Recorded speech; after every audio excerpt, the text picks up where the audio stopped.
Now before the video starts, I just want to say I am so sorry for my horrible English. I really hope you guys can enjoy the video regardless.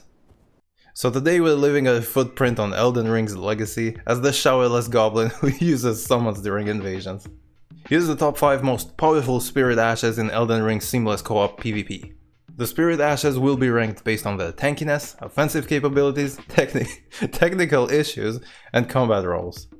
If the list gets updated by me or corrected by a better player, the changes will be written in the comment section down below. Now I say we stop wasting your time and get on with it. Number 5, Mimic Tear. Already off to a great start, we made the first Spirit Ash list that doesn't have Mimic Tear at the top. Seamless co-op has given Mimic Tear quite the interesting treatment. You know, half the time your summons are desynced with other players' worlds, therefore they don't exist for them, and half the other time when they can actually interact with your summons, Mimic Tear flips a coin. If it lands on heads, it will become you with your exact build, but doing a bit less damage. You know, the usual Mimic Tear we know and love. But if it lands on tails, it will transform into this guy. For you it's gonna look fine, but this is what it looks like to your enemies. I don't even know what to call this thing, honestly. This is not Mimic Tear.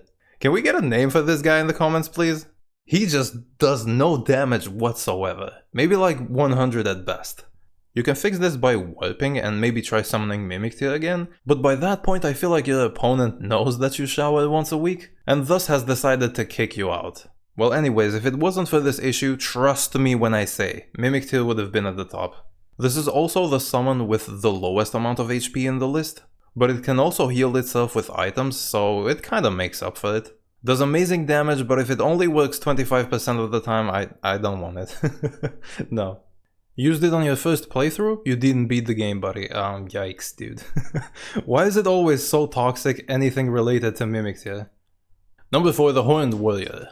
I was dead set on placing Mimic Tear at number 5, but I've been debating about the 4th spot more than all the other spots combined. There's plenty of good summons in Elden Ring, but ultimately I feel like Hulk deserves this one. Wizards absolutely hate this guy. You're on your 5th interrupted star shower and you still keep casting it, what are you doing? Unlike other summons where you can just stun log them by mashing R1, Hulk over here has the Uno reverse card. Sitting at 165 poise, you can mash R1 all you want at this guy and he won't even blink. Instead he will stun lock your ass by mashing his R1. Non-stop aggression, AoE, decent HP and damage, he's bound to keep someone busy or just straight up kill them, I guess. Oh dang, he just face tanked a giant cannon. I hope he's okay. I wonder if he's ever gonna I think what he meant to write here is stagger, which is very understandable because the guy never staggers. But this guy is stating that his poise is 330? That's interesting, I'm gonna have to check that. Number 3, Demi-human Swordsman Yosh. 16,000 HP, holy shit. Small, nimble, aggressive like a Melania in heat. Yosh is honestly so good in 1v2 invasions. You just let him go first, and whichever player he chooses, you help him kill them. That's right, you're not the boss here. Most summons are not able to keep up with the runaway players, but this guy? Oh, he's gonna stay glued with you until you're dead. You think hiding inside the boulder will stop him? Well, think again, he's still chasing you. I think I might be a little biased here, but I've had my jaw on the floor every time Yosh finishes off players on his own. Get yourself some aggressive weapons and start chasing people. The moment they stop running from you two, they dead. Now of course, it's not all flower fields and rainbow unicorns. When it comes to his weaknesses, if you so much as sneeze at him, he's gonna have to pick himself up from the ground like bro just got hit by the isekai truck. That is precisely where you need to stick together as a team. If you summon Yosh against 3 players, he will just get blended. You know what, I've read most of the comments already and it doesn't seem like anyone is praising him, which to me is kind of weird because his damage output is quite nice, really. Then again, the boss is not gonna run away from you, so he's free to stagger rounds anytime. Number 2, Stormhawk Deenh. Holy shit, a fucking eagle almost made it to the number 1 spot, that is hilarious. 20% more physical damage as an aura buff is insane. For comparison, you would normally get 7.5% from uplifting aromatics, so this guy will be responsible for 12.5% of the damage you'll do with that gut stick. My dude, that AR is starting to look a little diabolical, I'm not gonna lie. Since patch 1.13, his buff's duration has changed from 30 to 60 seconds. Might as well call it permanent cause Deenh keeps recasting it every 40 seconds. Now imagine this, you have a permanent flying commander standard above your head. It will constantly chip enemy health, mess with your opponent's lock-on by zooming all over the place, and just generally be hard to get rid of. Like, do you ever just sit back and watch your enemy try to take down an 11,000 HP eagle for 2 whole minutes?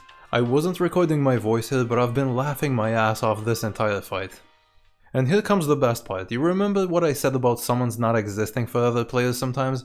Well, guess what? It does not matter. Even if Deenh's not there physically for them, he will still buff you. It just means that he cannot be killed anymore. Truly the best support spirit in the game. I love this eagle so much. Really one of the goated summons. Low FP, buffs you immediately, great distraction, see what I mean? That's what I'm saying! Now before I get into number 1 and why he's number 1, we have some honorable mentions.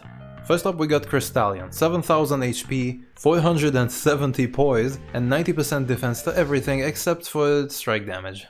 Well, it looks like we're having blasphemous waves for dinner. The Blueberry Jawbreaker is so tanky, people just ignore him and go for me. He doesn't land many attacks, but that chip damage can be just enough for you to zero the enemy's HP bar. Unfortunately, he can also be very easily countered with strike damage, for example the spiked balls, or if his poise broken by some dude with 2 colossals, well, he's dead. And then a personal favorite of mine, I really wanted to include Yolan and Ana. Bleed builds would go so hard with these two if they would just stop fighting each other for 5 minutes. Whenever you summon multiple Spirit Ashes, at some point the AI just says, you know what? Free for all, let's go. Low HP, low damage negation. I don't know why we're ranking them the second best summon in the game, but you do you, Rusty. And then lastly we got Omen Killer Rollo.